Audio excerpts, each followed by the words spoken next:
由林青霞、秦汉主演的经典电影《滚滚红尘》开拍30周年重映，推出数位修复版。林青霞当年靠着这部电影夺下第27届金马奖影后，特别返台出席电影首映会，这也是她传出婚变之后首度返台。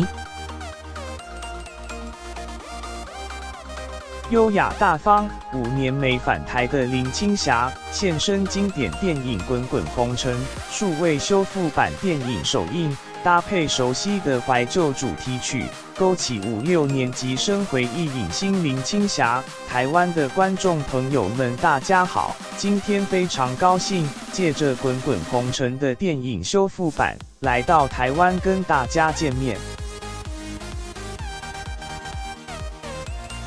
林青霞每开金口说一句话，闪光灯就闪不停。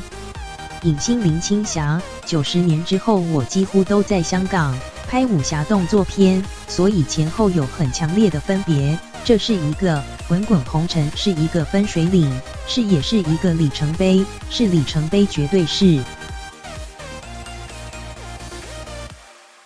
已故作家三毛编剧作品《滚滚红尘》，剧情描述1943年东北被日本占领而纷乱，林青霞演作家，跟秦汉饰演的官员坠入情网，将压抑情感投入写作中。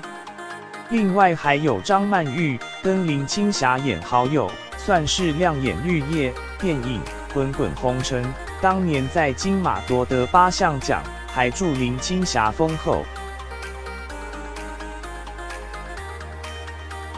第27届金马奖颁奖人林青霞当年一情一灵，电影中爱的刻骨铭心，而这也是荧幕情侣档最后一次合作。如今林青霞不只传出婚变，还有传言说跟秦汉领证结婚，不过秦汉经纪人已代为否认。传出离婚后首度在台湾露面，林青霞的婚姻状况成为大家关注的焦点。